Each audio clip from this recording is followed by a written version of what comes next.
Good morning, everyone. Welcome back to another episode of Rants About Tech Live. What number are we on, chat? What number are we on? We're on number 242. 242 for this Tuesday, January 20th. I'm your host Rod here in sunny Philadelphia. Can we get the iPhone? Is the iPhone? It's not even. The iPhone is not even on. Okay, never mind. We don't have that view today, but it's a good view. This is the daily show where we talk about tech news, eInk news. We talk about random stuff throughout the time we have together, which is about an hour, Monday through Friday, 10 a.m. to kind of whenever. You know how it goes. You guys. I'm here with some of my really good friends in the chat. You guys make me feel so good in the morning, sharing the tech news with you guys. Very little eInk news going on right now, but we're gonna get it. 20 likes, people, for the Palmer case demo. Let's go, no doubt. 20 likes for the Palmer case demo. That's how we rocking. I got my sketch. I got the design for the Palmer case, Palmer 2 Pro. It's sitting right here. We get to, if I ever get 20 likes this week, we're doing it. I'm showing it off before it's made. Thanks for being here. We got The Rock, we got Alex, we got Rob, we got Aaron, we got eInk, we got did I say Alex already? If I did, BM. Good morning, sir. Thank you all for being here. If I missed anybody, thank you for being here as well. Let's get to some of the holidays for today. You guys know how we do it. Start off the day. National Cheese Lovers Day. National Cheese Lovers. Oh. After the holidays, we'll get to the random stuff, and then we'll get to the chat too. Cheese is, as a vegetarian, cheese is like my protein. It's not a protein, right? But I look forward to cheese like some people look forward to a steak. You know what I'm saying? That's my relationship with cheese. Just so we know. Take a walk outdoors day. I haven't been outdoors to take a walk, and I don't know, just to take a walk. It's been a minute. I'm dragging Amy outside today. We going to take a walk, so get your walk on today. Get outside. It's cold. Yeah, it's cold as crap.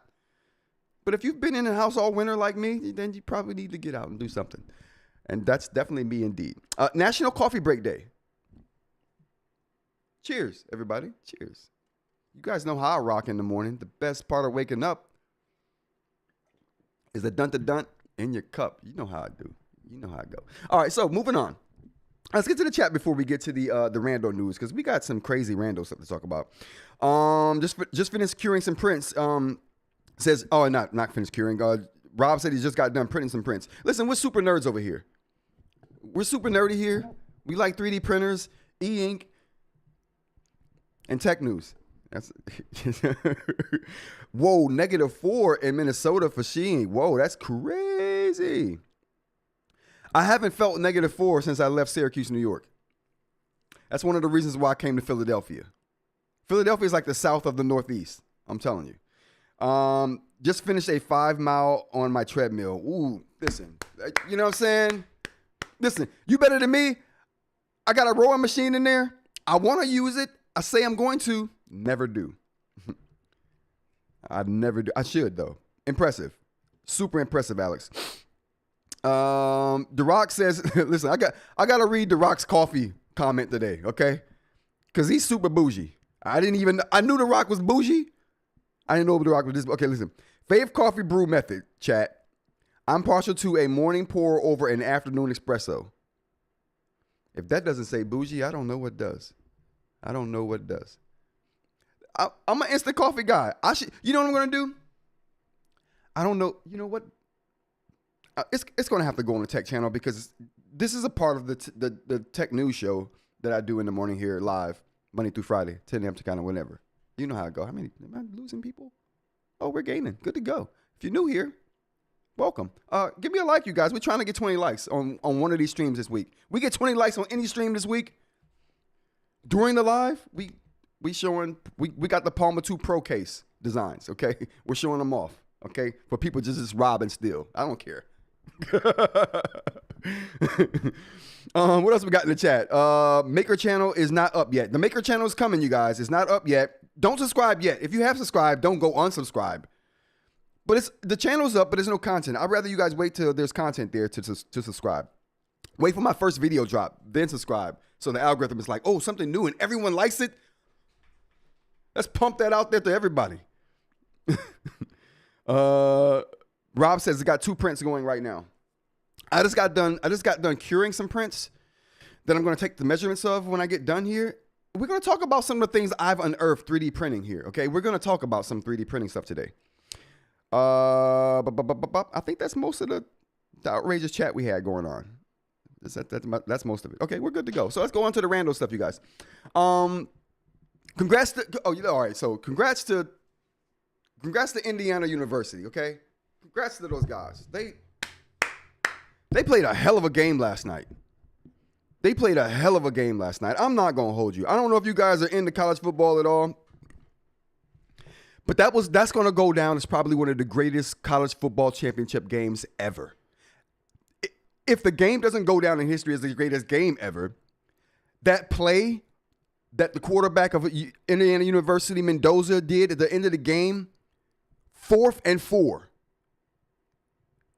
He scrambles, starts to run, bounces off a dude, breaks the tackle, spins. He did a Madden style spin. There was 2 Madden style spins in the 4th quarter of that game. Like, if you're playing NFL Madden, you know about them spin moves. They was doing Madden spin moves last night. It was crazy. I've never seen anything like it. Spun off the dude, hand on the ground to keep his balance. And then what does he do at the end? Dives. He's vertical in the air, diving over the goalpost, or the goal line. Diving over the goal line. As he's diving over the goal line, he gets hit. You can't make this stuff up. It was one of the greatest plays I've ever seen in my life, and I've been around for a little while. Everybody, if the gray hairs haven't told you, been around for a minute. Dr. Lane, good morning. Thanks for joining. That was one of the greatest games ever, and that play is probably going to go down as the greatest play in college football history. I mean, it was just beautiful. They played a masterful game. Indiana 16-0. Like, come on. That was a special season for them. Special game and a very special play. So congratulations to Indiana University. And thanks to Ed for the shirt. Ed sent me this shirt right here. I thought it would never amount to anything. I didn't like Indiana. They're never doing anything. And then the next year they go on to win the national championship. What do I know? So, AKA shout out to Ed. Shout out to Indiana University. And Yeah, you guys played a hell of a game. What else we got here? New Bride of Frankenstein trailer. If you guys have not seen that new Bride of Frankenstein trailer, it's not called The Bride of Frankenstein. I really don't even know what it's called, but it's a Bride of Frankenstein movie, a new retelling of that story. I was hooked from the first 2 seconds of the trailer. If the movie's trash, I don't even care. I'm going to see it anyway. When you make a trailer that moody, that theatrical, that cinematic, that trailer is cinematic. That trailer is great. If you haven't seen that trailer, chat, check it out. I can't show it here because I don't want this show to get copyright. We're going to get some copyright strike shows this week, okay? I don't want this to be one of them. For sure. All right, I think that's all the rando news. Let's go ahead and get to the tech news, dear guys.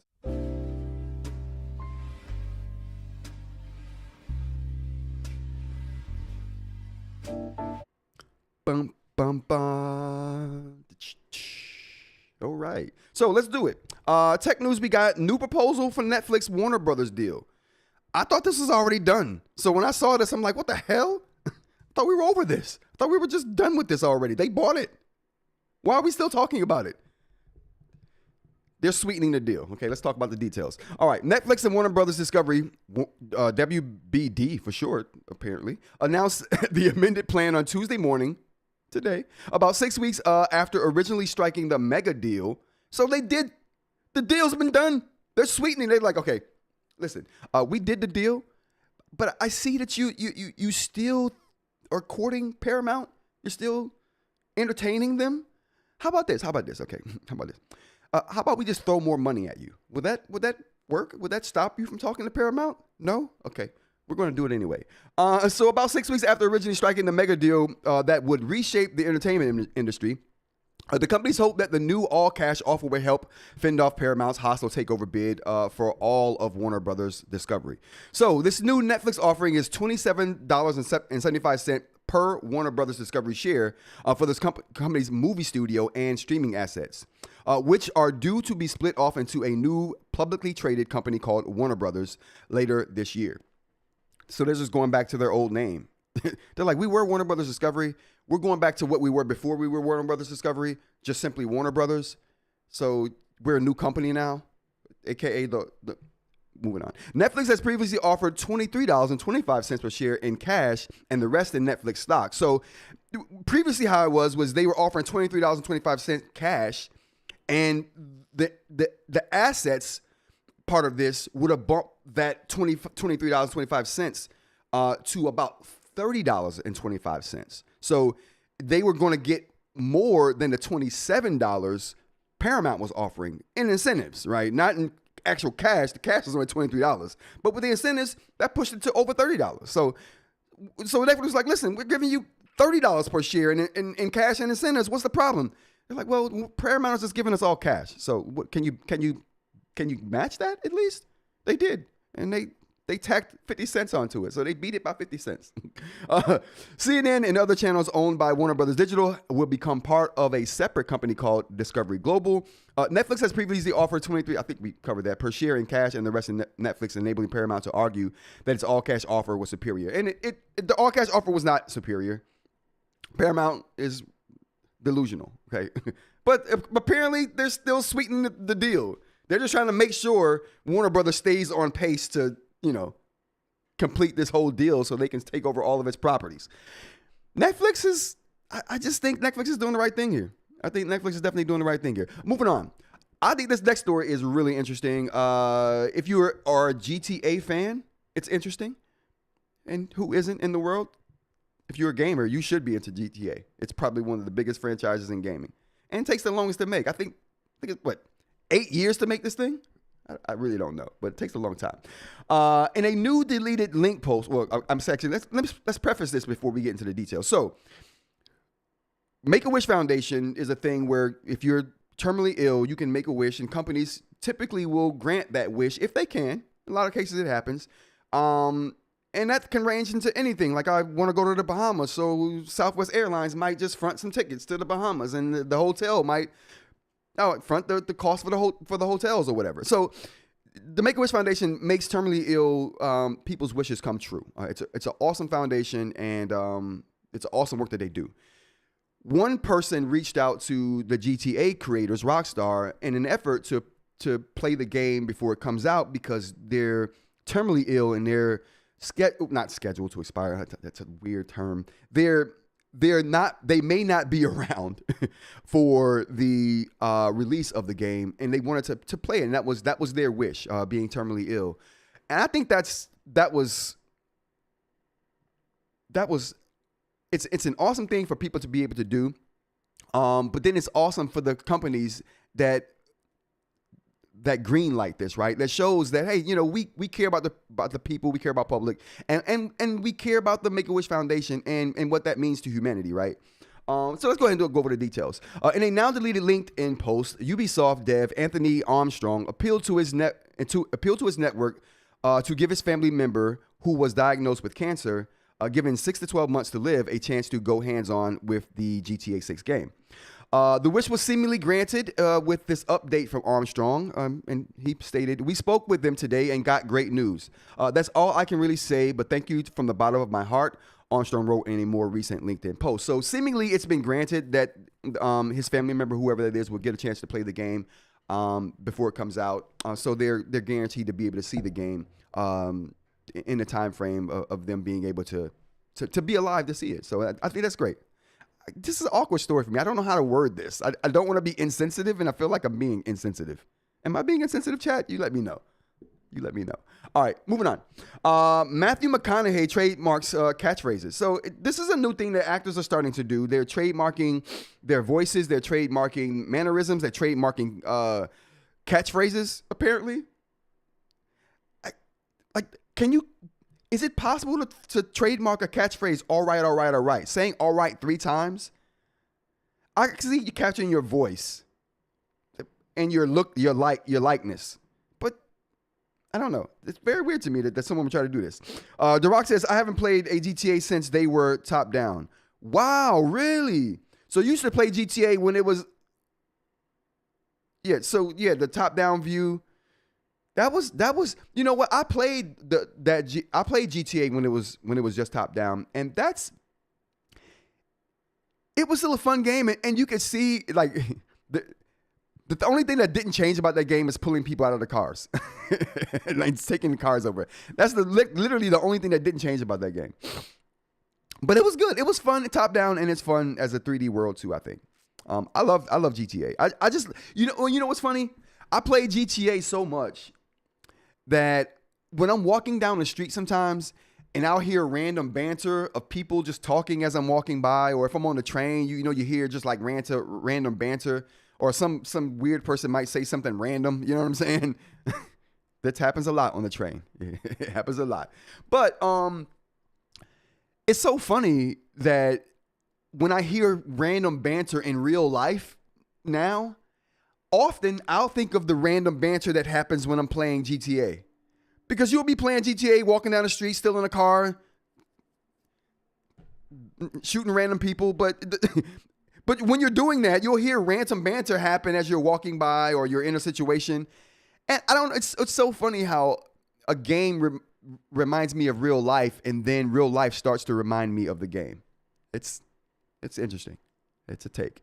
All right, so moving on to Mathew McConehey. I don't think this is going to fly in the courts. If it does, I'd be super surprised. I like Mathew McConehey, but I don't think he should have the right to trademark the catchphrase. I don't think he should have the right to do that. But unless I'm about to say unless. No, this still wouldn't give him the right to trademark the catchphrase. But I would see him having some grounds for this if he was the one who put that line in the movie. But because I know movies are written by screenwriters, I'm like, he probably didn't even come up. That was probably written by somebody else, and he just said it. How you gonna get credit for something someone else wrote unless he ad-libbed it? Unless he got Mad Libs. He watched Mad Libs and then ad-libbed it. And now he's got the trade. Okay, never mind. We'll move on. This is an awesome story right here, you guys. World's longest running experiment. Have you guys heard about this? Let me know in the chat if you guys have heard about this. The world's longest running lab experiment. I had no idea this was a thing. And I'm a lab dude. And when I say lab dude, I just mean I've worked in a number of labs, and I consider myself a scientific, nerdy, techie. I got a Manta over there, a super Manta. I'm taking lab notes on. Okay, that was the point. But moving on to the story. World's longest running experiment. Pitch drop, and that's what this is. If you don't know what pitch is, it's a derivative of tar, a really thick derivative of tar. It's like if you were to take, I don't know, never mind. It can be shattered with a hammer at room temperature, but it also drips.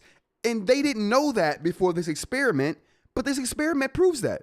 Let's talk about it. It all started in 1927 when physicist Thomas Parnell at the University of Queensland in Australia filled a closed funnel with the world's thickest known fluid, pitch, a derivative of the tar that was once used to seal ships against the seas. 3 years later, in 1930, Parnell cut the funnel stem like a ribbon at an event, heralding the start of the pitch drop experiment, and from then on, the black substance began to flow. It took about 8 years for the first droplet to finally hit the beaker below. Then they dipped. Oh, whoa. Then they dripped.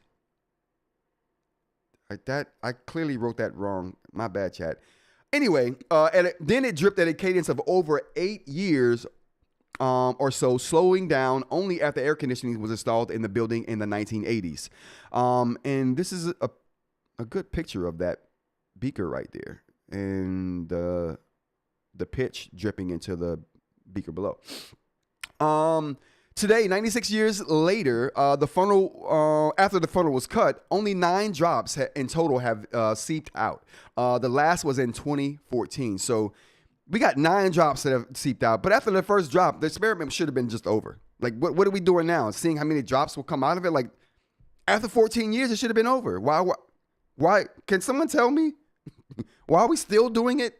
I think it's interesting, though. I think it's interesting that we can keep an experiment going for this long without someone just coming and trying to just like destroy it for no reason, just because they can. You know what I'm saying? You know how humans is. Y'all know how humans are. You know how humans are. And I think that's going to be, no, that's not it. So nextly, we're going to talk about some 3D printing stuff, you guys. First, we're going to go to the chat. The fourth quarter was insane, says Rob Perkins. Yeah, that fourth quarter of that Indiana game was crazy. It was weird because the game wasn't as close as the score would indicate. In the first quarter, Indiana was just kicking butt. Miami didn't know what was going on. Their quarterback looked like he was still asleep. I mean, granted, he looks like he's probably always sleeping, but he looked especially sleepy last night. And wait. And did you see the kicker?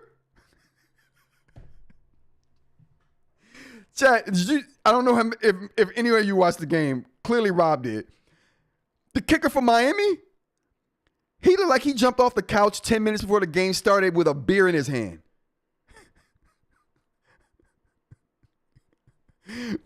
Usually kickers are mad skinny and little. Dude, this dude, he broke the mold for kickers. And if he had made the kick, I wouldn't be talking trash about him, but he didn't make it. So, he gets trash talked. That was so weird. Dr. Ling. That was crazy. All right, so moving on. All right, let's talk about some 3D printing stuff, you guys. And I'm going to pull up some graphics here. So we're going to pull up the Elegoo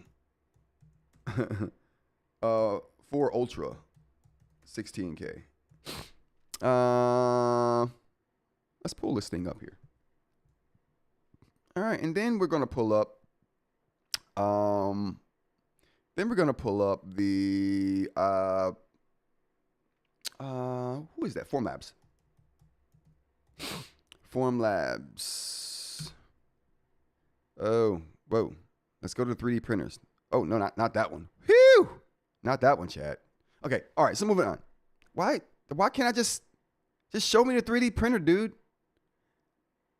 Why do I have to look at the packages, bro? How about we go to the store? Can we? This is.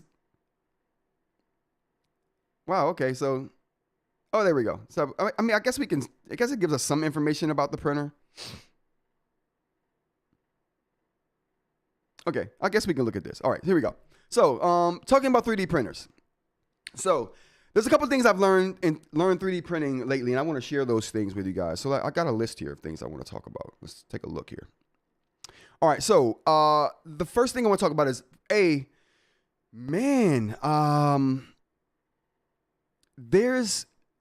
there's reasons you want to buy this printer right here, and then there will be reasons you would want to buy this printer right here.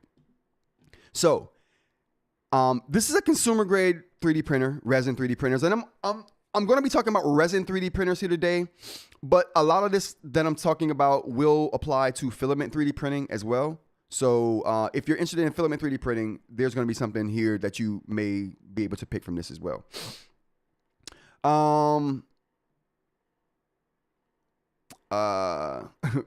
What Dr. Ling says, I have a memory of Sweet D breaking her foot trying to punt a football burnt in my.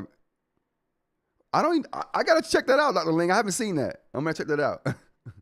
All right, so the reason you would buy this thing right here. So this is the first 3D printer, resin 3D printer I bought, right? And it's a really good printer. 16K is the resolution on this printer right here. So it's a 16K printer. What that means is basically that it will print at really high resolutions, right? What does that mean for people 3D printing? Well, if you're 3D printing models, okay, let's take a look at some 3D printed models here. How about go to images? Good. All right. So if you're 3D printing models like this, right? Where these things are not meant to be functioning parts. This is just cosmetic. You printing something because it looks cool and you want a physical copy of that. That's a reason to have this machine right here. That's a reason to have this machine right here. You're printing cosplay stuff. It's pretty big stuff, you know, like a helmet pieces. You're putting together a sword in pieces or something like that. You're building cosplay stuff. This is not that one. This is the printer you want. Perfect. Good. Great detail. Because of the 16K resolution, great detail. You're gonna get what you want out of this if you're making that kind of those kind of models, right? Because you're gonna get good detail. Super crisp. All this depends on what resin you have too. So we're gonna talk about that. So, but the moment you start saying I want to make functioning parts, okay, that need to be precise. Okay, so there's a difference. So this machine right here that we're looking at, super high resolution. Super high resolution, really good detail. Not very precise. Okay? Not very precise. And the difference between having high resolution and precision, the difference is the resolution is going to give you detail that you may not get with something that has a lower resolution. The precision part of this is, will it be at the exact size of the model that you're making? So say you're making, all right, let's say you're making these dentures, right? Teeth molds. They have to be at a specific measurement. So when you print this, the detail isn't so important. It's important, but what's more important in a situation like this is the precision. That if the tooth is 1.02 millimeters high, when you print it, it needs to be printed at 1.02 millimeters when it comes out. It has to be precise. That's where this comes in. So the Formlabs, not very high resolution. So you're going to get better detail out of models with this machine right here. But if you need precision, you need your models to be at the measurements in which you modeled them at, then you need a machine like this. And that's the thing I'm noticing right now with my journey on my 3D printing for the nibs, for the tech feet, for the manta spine. All of those things take precision. Now, I printed my manta spine successfully with a lot of precision with this Elegoo Ultra 4 Ultra 16K. So it can be precise. But when you get to the level of nibs and you need precision down to the 0.00 level, sub-millimeter precision, then this machine right here is not going to be as accurate as you want it to be and consistent. It may get 1 or 2 prints at the size, but the whole plate, if I'm printing like 20 of them, won't be at the same size. Some of them will have, some shafts will have an oval shape, some will have a perfectly circular shape. That's the inconsistencies you get with this printer. Now, do I think this printer is bad? No, I don't. I love this printer. And for printers that you can print any resin on, this is probably one of the best ones you can get. It probably is the best one you can get, just because of all of the features you get in this printer right here. A heated vat. You get a vat that angles away from the build plate, so it lessens the stress on the FEP. There's a lot of reasons you would want to get this particular printer right here. Lots of innovations in this one right here. Now, so really good printer until but it starts to break down when you print really small things. And that's the problem I'm having with printing my own nibs and nib sleeves for ceramics, is that when you get as small as what I'm trying to print, yes, some prints are going to be good, but not all of them.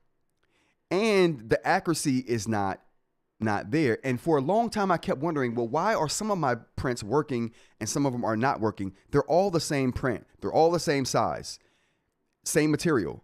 Why are some working and some not? And that's why. And so that inconsistency that I was facing with printing my nibs with this machine led me to change my drawings a ton of times, because I'm like, I didn't know about this precision accuracy thing, right? This is something that I did not know about until this prior weekend. I've spent months working on this problem, and this weekend I spent about 72 hours, legit, no joke, 3 days working on this problem until it hit me. It's not me. It's not my drawings. It's not my models. It's the machine. It just can't produce what I needed to produce at the size I needed to produce it at accurately and consistently. And that's not a fault of the machine. It's not even supposed to. This is not that kind of machine. Now, another thing I noticed when using this machine right here, let's go to the chat real quick. From Always Sunny, when the gang goes invincible. Oh, gotcha. Always Sunny in Philadelphia. I haven't watched a lot of that show, but I do know that it is good. So I'm definitely gonna have to check that out, especially as I live in Philly. It's one of those staples. So that's one of the things I figured out on this machine. Another thing I figured out real quick is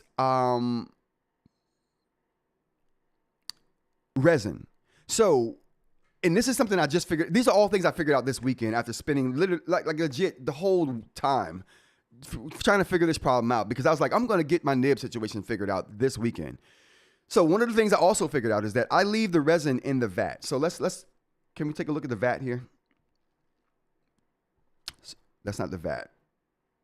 That's the vat. So this is a resin vat here. And can we take a look? That's it right here, sitting in the printer here. And in this vat, you pour resin. You pour resin into that vat. Can we get a bit? There we go. You pour resin into this vat right here.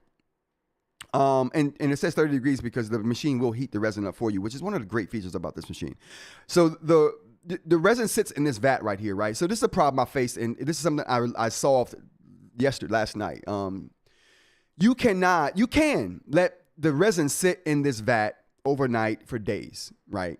It won't harm the machine. It won't seep through the bottom of the vat and get to your screen below. And this right here is a screen that's below the vat. That screen is what shines the print lines onto the vat and hardens the resin in place. It won't damage the screen. The resin won't slip through the vat into the screen, so you'll be okay with that. The problem is, the longer you leave the resin out, the air interacts with the resin. Now, I know I should know that, chat. I know I should know that. But the air interacts with the resin, But my experience with that in the past was, well, I let it sit in there 3 days. I was still printing. Prints came out fine. I let it sit in there for 5 days. Printed. Prints came out fine. I let it sit in there for 7 days. I don't know if the prints came out fine or not because I ended up dumping them because there was some kind of a failure with adhesion, and that should have been the problem right there. That should have told me what I need to know then.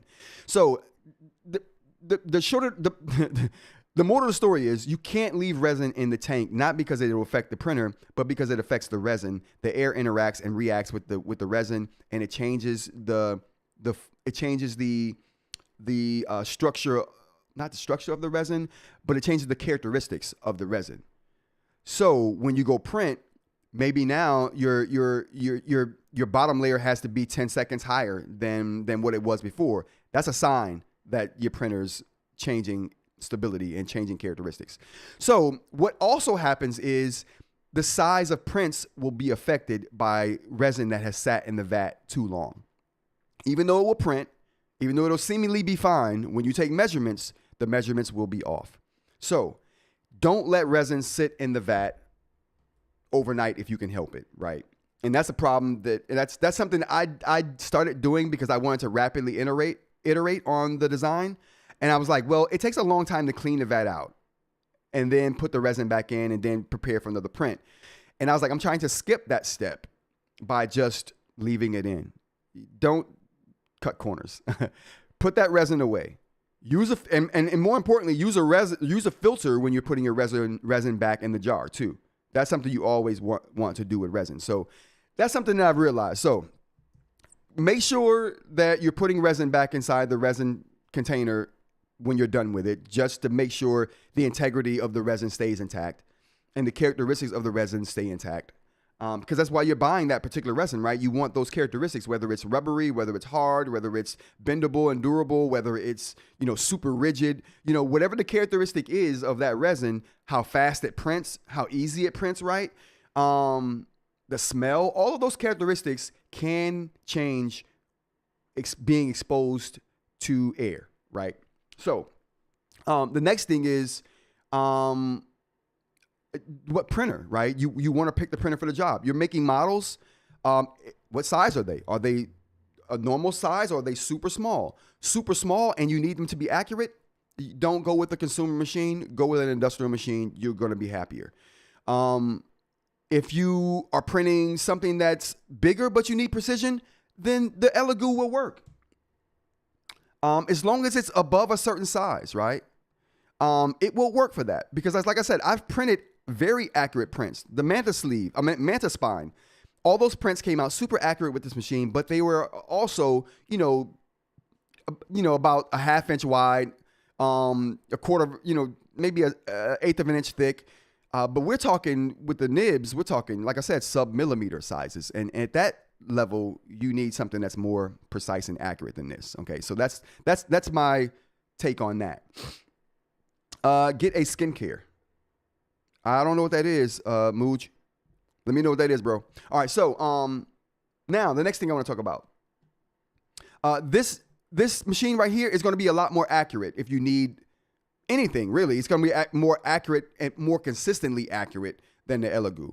And when you're printing things at a small level, because of how it treats the resin, you won't have the problems that I'm having right now with a lot of my prints. Now, what do I mean by that? So, can I pull this up here? Ooh, no. Solvent pump? No, I don't. They include a solvent pump? Oh, that's a package. Okay, never mind. Yeah, I don't see the kit here. I'm gonna just look it up. So they have this post-processing. So they have vats here. So one of the things I'm looking to solve is how long it takes me to clean and put away resin. That's one of the problems that the Form Labs is going to solve for me. So what the Form Labs does, and it's going to help me print those really small prints, and I'm going to tell you why here in a second. Where is that at? Parts. Nope. Accessories. Oh, there we go. So they have a tank right here, a resin tank, and that's the big one, but this is the smaller one right here. So we're going to look at that, and we're going to look at this mixer. So there's two things going on here that's going to help me not have to clean the resin tank out every night when I'm done with prints, or every time I want to change resins, right? That's another thing. I would normally only print with one resin for a week until I was done doing what I'm doing, and then I would clean the vat out and go to a different resin and try things there. That's something that's going to help me with this. So they have a resin tank here that is self-storing. So you put this resin in this tank, just like you do with the Elegoo here. Same kind of resin tank, except that tank right here is all like metal, right? It's an all metal tank with a FEP at the end. This tank that Formlabs have is all plastic, and it's got the FEP at the bottom, but you have a top with this tank. So when you get done with the resin stays in that tank. You put the top on it, remove it, and store it somewhere. You don't have to clean it out. And then what do you do when you're ready to try a different resin? You go grab the vat that has that resin in it. So you have one vat per resin, per resin type, rather. So I can fill this thing up with clear resin, buy a second one, fill that one up with white resin, buy a third one, fill that one up with really, if I want to try my tech feast, some really rubbery resin, right? And I never have to clean it out after I'm done. I just put the lid on it, store it somewhere. And when I'm ready to use it again, go grab it, put it in there. Secondly, this thing right here is a mixer. What happens is this thing doesn't fill all the way up. You don't fill it up with resin. Resin drips inside of this thing as it's needed. So it only fills up this vat, the bottom layer of this vat with resin. And then as it needs more resin, it just drips into the tray from the machine. That's going to keep me from ruining resin, right? So if I wanted to print for 7 days without having to clean the vat, I can do it with this machine and it won't ruin the resin because I have a cover for the resin tank and it's only dispensing as much resin as needed. I mean, chat, how many people did I lose with this? Probably a lot. This is gonna be a game changer for me. And people who print with resin, it's gonna be a game changer for them. So I just think this is one of the best ways to handle resin. And this mixer right here, like I was showing, this mixer mixes the resin. So the tank is heated as well, just like the Elegoo. But this will mix the resin. So not only does it have a really thin layer of resin at the bottom, which is going to help me print hollow prints like the nib sleeves that I want to put ceramic in. This is going to help me do a better job of that because one of the problems that I'm having is the sleeve filling up with resin because it has to be dipped into about 2 inches of resin. That fills up the cavity with resin. And then when it goes to cure, sometimes some of the resin inside the cavity gets cured along with the actual walls. It's just an amazing situation. It's gonna save me so much time. My prints are gonna be more consistent, more accurate. I'm gonna be able to print faster. I just feel like I wasted a lot of time with the Elegoo, but the good thing about having this Elegoo is that I learned so freaking much. And when I open the Maker channel up and start putting videos there, I'm going to have so much helpful information for people who are 3D resin printing. I can't wait to get that started because that's going to be, I'm going to have so much fun doing it. And it's going to be so helpful to people who haven't had the opportunity to put as much time as I have into learning this system and figuring out its quirks, right?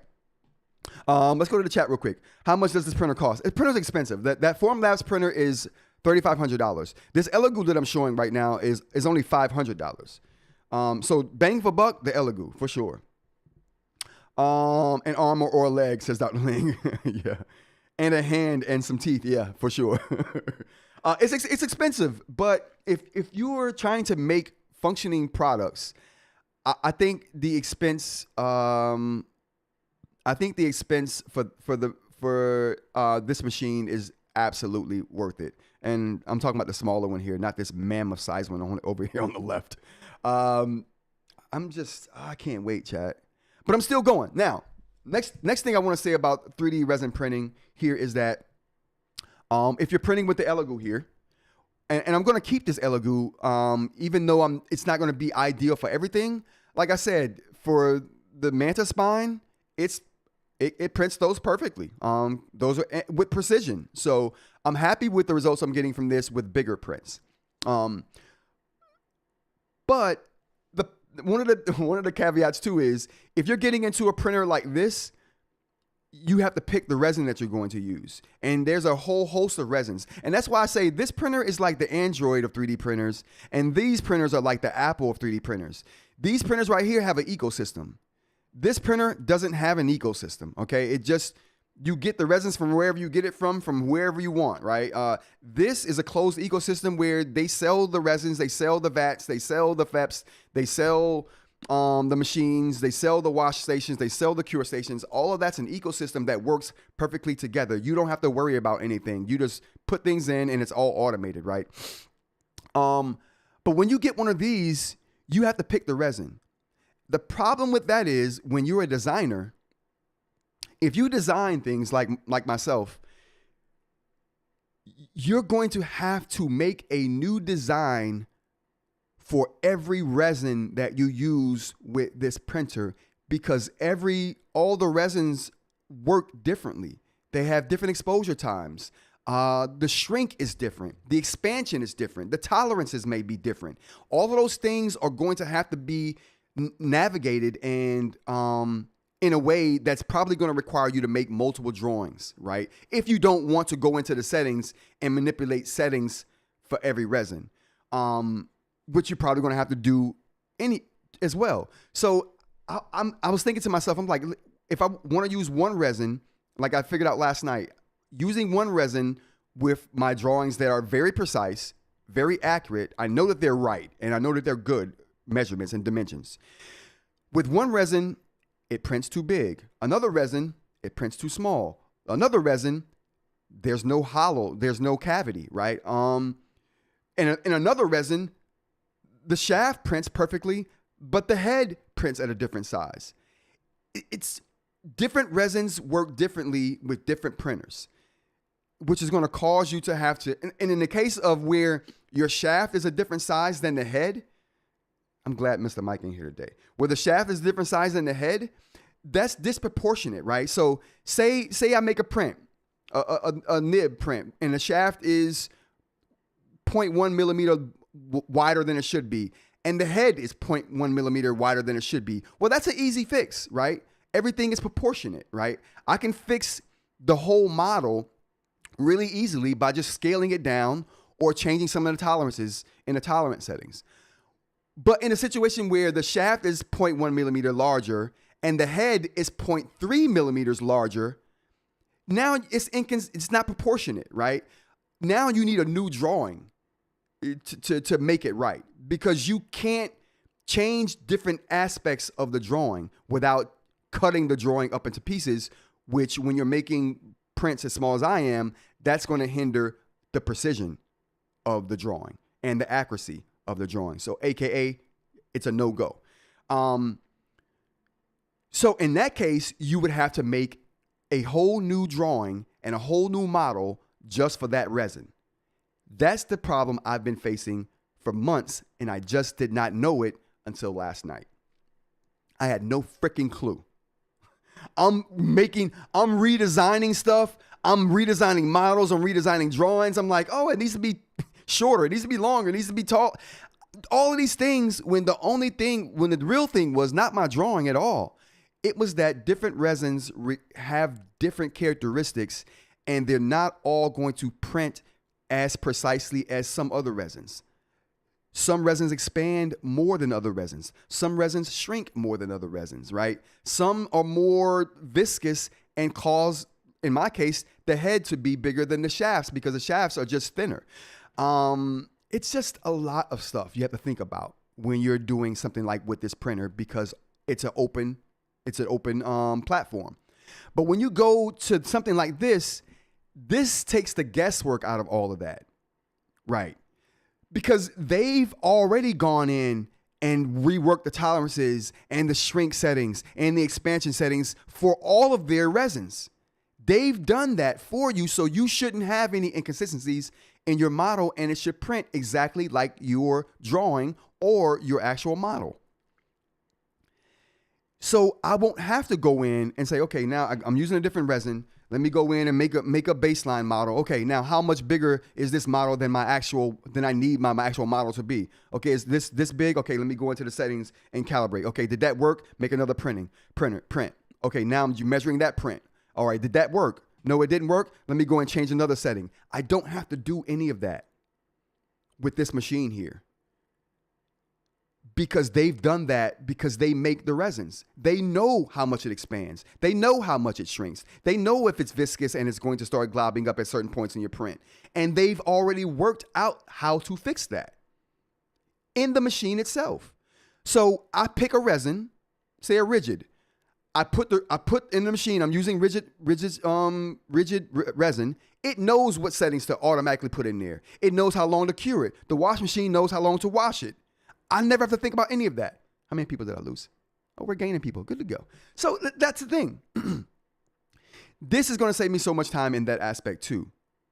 Whereas I'll have to figure those things out myself with this machine. And I have no problem doing that. I've done that. And that's what I've learned with this machine, how to do those things. And that's kind of the knowledge I want to pass along when I start doing the videos for the Maker channel, is that passing along how to go about changing those settings. But that's something you would have to do. But that's something you can only do and will only make sense to do if the inaccuracies are proportionate. But as soon as the inaccuracies become disproportionate, the whole system just breaks down. You need a new drawing. You need a new model. Nothing's going to save you from doing that. Better be rigid if you're printing a shaft. It will be. We're talking 10K rigid. What's the unit? What's the units of measurement for rigidness? Megapascals? We got 10,000 megapascals of rigidness. Yeah. The slicer has a scaling software in it. So you can scale your model in the slicer before you slice it. So that's doable as well.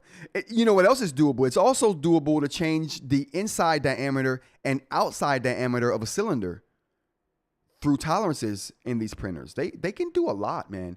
But like I said, again, none of that matters if the inaccuracies are disproportionate. It only matters if it's proportionate, because if it's proportionate, then you can change the scaling. You can change the tolerances. But you can't change the tolerances of different portions of the model. You could cut it up, but then you're exposing yourself to inaccuracies and precision problems when you do that. So I can't do that. I need ultimate precision. So there's no cutting the model up. My only other recourse is to make a new model.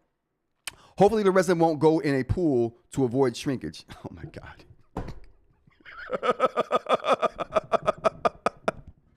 Oh boy, I knew that was coming. All right, so moving on. So that's the thing. What else I got to say here about these printers here? That was it. So I think that was, so the gist of that was that if you want precision, you gotta pay for that. If you want precision at the sub-millimeter level, right? If you're making anything or any part of your model hits the sub-millimeter level and you need that to be accurate, now you have to jump up to a industrial machine at that point. As long as your prints don't need to be sub-millimeter accurate at any point, you're good to go. You're good to go with an Elegoo. This will do you just fine. And like I said, I'm going to have to keep this printer right here, even though it won't work for a lot of the things that I'm doing. I'm going to keep this because it gives me access to resins that I don't have access to with this machine here, because it's a closed system. Yeah. So I won't have access to Ceratec resins that I like using. I won't have access to Licrete resins that I absolutely love using. Now, these are all specialty resins, right? These are all resins that are on the ends of the spectrum, either the rubbery or the super hard, or the durability is super specific. So these are specialty resins But I love having access to them just for testing sake and to see if there's something out there that's going to be better than what Formlabs is doing. So I want to keep my ear to the street. The only way I can do that is have a printer that can print any resin, right? And that's going to be this printer right here. It can't print any resin, right? Because I think there's some resins, like just like what I was talking about before, some resins, because of how the tank is, it's too viscous to print hollow things at the sub-millimeter level. Whereas this printer would have no problem doing that because of how it only puts enough resin in the tank that you would need to print, right? So very cool, very cool. So takeaways: precision versus accuracy. You want not precision versus accuracy, high resolution versus accuracy. This right here, high resolution. Okay. This right here, very accurate. Very affordable over here. And fast, super fast and affordable. Not as affordable, not as fast in some cases, and not as high resolution. This is only 4K. The Formlab printers are only 4K, whereas these are 16K. So this printer wins the precision, but I don't need that level of resolution when I'm printing my things that I'm printing right here. I just need precision. I don't need high resolution. I just need precision. All right, so and the vat problem. So don't leave resin in your tank. It's going to change the characteristics of the resin. If you're doing that now, I would definitely suggest you start just putting it away every night. Save a few hours of being exposed to the air for your resin. Yeah, that's it. Oh, last thing. Let's go on to the last thing we got here. We do have a couple more things here. Actually, we don't. We'll talk about some of the videos I'm going to be watching on YouTube here. There's only 3. I didn't find a lot of eInk on YouTube this morning, but let's talk about some of the videos I'm going to be watching after the live stream today. So, first one, definitely got to check out my guy. Aaron. Mastering productivity on the Remarkable 2 file structure and weekly planning. Got to check it out. I want to be more productive on my Remarkables, right? Because as you guys know, I'm only using my Remarkable Paper Pro Remove. As a desk side companion over here, and I take it on the go, and I'm not on the go writing as much as I used to be, but it's a desk side companion over there for me, and it still works for that. And it's how I jot down all my little notes that I'm having to keep track of. So yeah, definitely want to learn how to use it more efficiently and as a more productivity tool. Next we got Vlad here. More CES video. I would not. CES didn't seem like it was a big deal this year. I'm glad I didn't go. I'm glad I didn't waste the money and the time going. Like I had things to do here, so I couldn't go. But I got invited to go, and I had to turn it down. But I'm just like, as you can see, I got too much stuff to do, and it didn't seem like. And like I said, there was not a lot of ink at the CES when I went last year, and I'm like, I wasted a whole lot of money to come to this thing, hoping to get some first take on some eInk stuff that was coming out, and I was only to get in contact with one company who makes kind of pen stuff. So for that reason, and I wanted to see more than just one company's tablet. You know what I'm saying? If I'm going to spend, a ton of money getting hotels and flights, I wanted to see more eInk if I'm going to go. As this is an eInk channel, maybe when I fan out to more stuff, like when I do the Maker channel, it'd be more reasons for me to go. Like I'll be able to go see 3D printers, which I wish I would have done to see the 3D printers, because they had a lot of 3D printing stuff there, as they always do, and that'll be a reason to go. And then while I'm there for 3D printing stuff, we work together. I can go take a look at eInk stuff if it's there. It won't be anything there other than frames, because that's really all I've been seeing is frames come out of like CES. Everyone's making like picture frames with eInk, like cool, but where's the innovation in note taking? Where's the Remarkables of the world? Where's the Supernotes of the world? Why aren't they at CES? You know what I'm saying? Like, where's the eInk Corporation of the world? Why aren't they don't even have a real CES presence. So it was weird. And like I said, I read a lot of tech reviewers talking about how CES was underwhelming this year, and I'm just like, if it was underwhelming for everyday tech, it was definitely underwhelming for eInk. And like I said, Vlad, very good videos he's putting out, giving us insight into what is there eInk-wise at CES. So thank you, Vlad, for doing this. But man, it didn't seem like it was a lot there. It didn't seem like it was a lot there this year. So, but moving on, I'm definitely gonna check out that video, support my guy Vlad. Next thing we got is Coach. Morning, Coach. How's it going? Matter of fact, I can hit Coach up with a like real quick. So Coach got a new video, Remarkable Paper Pro versus Kindle Scribe Color Soft, best eInk device for planning. I mean,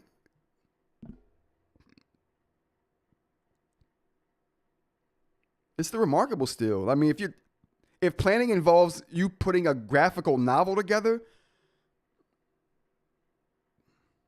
I'm sorry, not even putting it together. It's already put together. You just want to look at it.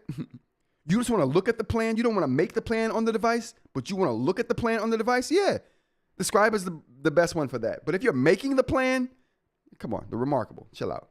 Okay, you need the Remarkable. Oh, you're getting audio from the video? Why? Oh, where is it at? What video? What video's got audio going? Oh boy, where is it at? Oh, cool. All right, so yeah, this is very interesting. So I'll definitely be checking out Coach today. All right, and let's end with some and all of these are linked in the description of the video too. So go support my eInk guys. Okay, go and support the eInk community. Go check out the videos. Go get you know what, like off the rip. You know what I'm saying? That's how you support. Like off the rip. That's how you do it. Let's go ahead and go to some Reddit stuff before we get out of here, you guys. The memory shortage is going to have ripples for a while. Yes.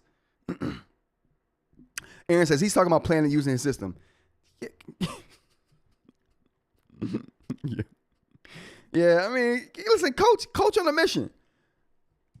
Coach is a man on a mission. Okay, you're not gonna stop Coach's mission.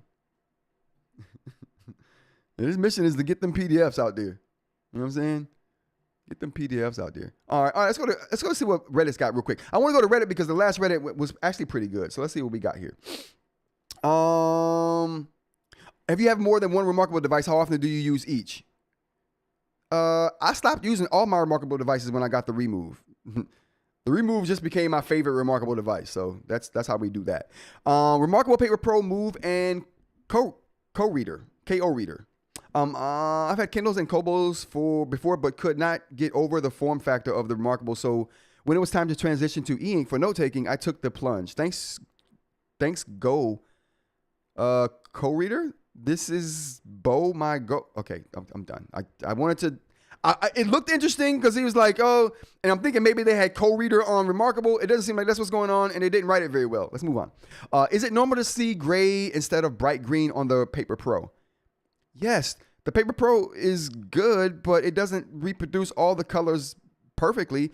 The best greens come from Kaleido. The best blues come from Remarkable and yellows. They got the best yellows and blues. Okay, they actually have yellow. Kaleido don't have yellow. It's just got gold, and they call it yellow, but it's what it is. Looking for a specific manta holder. This is a terrible idea, unless I'm wrong. You guys let me know. I think this is a terrible idea though. You're gonna put the manta in a bigger thing. Why? Listen.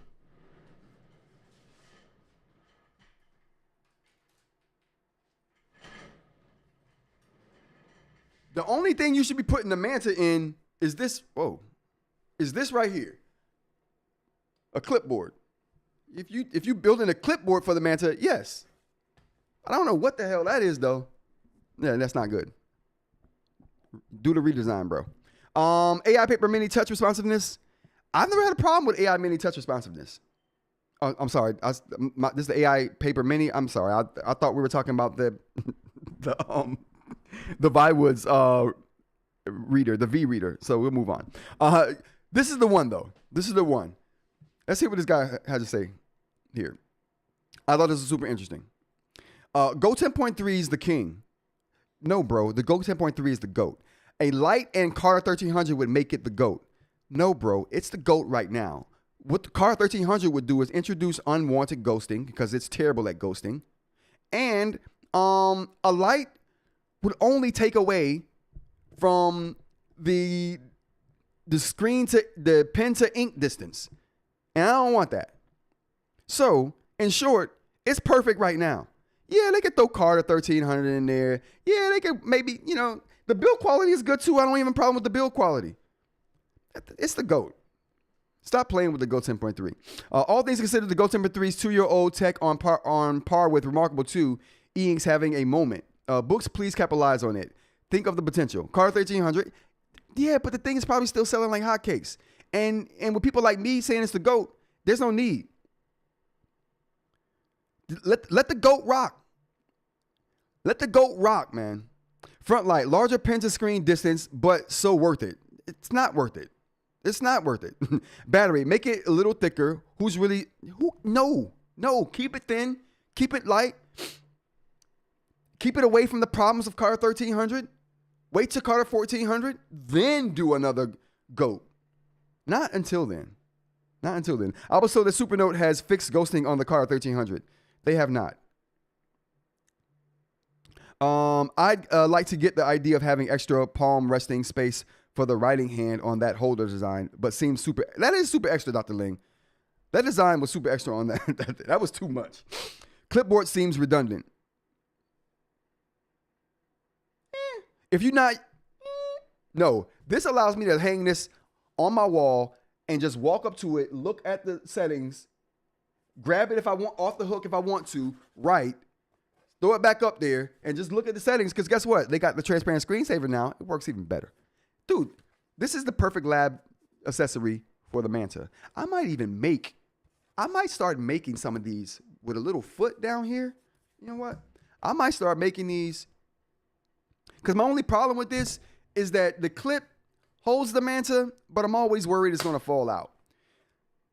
If I had a little foot down here, a little retractable foot that I could just put away, it just embeds right into the thing, pull it, flip it out, and it's a spot for the Manta to rest so it doesn't slide off of the clip. The clip holds the top in place. The bottom part keeps it from sliding down. Oh my goodness. Labs all over America would want that. Okay? Labs all over America would want that. I'm not watching vids on it. I am with Aaron. No light. Yeah. No Carter 1300 for me. I'll take less ghosting over increased responsive time for a note taker. Absolutely, The Rock. That's my point. That's why I don't want the problems. Carter 1300 is a headache for people who don't like excessive ghosting. I mean, companies have found ways to mitigate it, you know what I'm saying? But it doesn't take away from the fact that the ghosting on Carter 1300 is worse than the ghosting on the Carter 1200. It's more faster refresh, like The Rock says, but I'll take that. The transparent screensaver has caused some friction because I think the thing is on when I go to use it. Yeah. They do need a better marker that lets you know it's in sleep mode, right? They need a black banner like Onyx has above this. They have a black banner that comes up, small, but it lets you know that it's sleep. They have a little notification at the top, but you can barely see that. And if you have stuff at the top, it gets lost in the sauce. So you really don't even see it. And then you start writing like me and apparently Dr. Ling and not knowing that it's off. All right, everybody. That's gonna be it for today. That's gonna be the show for today. I really appreciate everybody for being here. Man, this was a good show. It was a good show, you guys. On a Tuesday. Going up on a Tuesday. Oh, that's in the club on a Tuesday. Never mind. No, in the club going up. No, we was on the stream going up on a Tuesday. In the stream going up. Okay, how many people? Okay, good to go. All right, chat. Rants About Tech Live, Monday through Friday, 10 a.m. to kind of whenever. If you're enjoying the show, give me a like. How many likes did we get today? We didn't hit that 20 like. We didn't hit 20 likes today. But if I get to that 20 likes, we're showing the Palmer 2 Pro case with the pen silo. We're doing it. That song does slap on a Tuesday. It's Tuesday, so I might have to make me a margarita and play that song. I Love McConehey had one hit and just went away like Duran. I'm sorry, Duran had more than one hit. I'll go. All right, chat. Rants About Tech Live Monday through Friday, 10 a.m. to kind of whenever. Thank you guys for showing up. I really appreciate you. Thanks, Shig, for Shig, get the applause going for Shig. with the air horns too. She ain't with the super chat or super thanks or both. Have a good day, you guys. Have a good coffee day, and I will see you all tomorrow.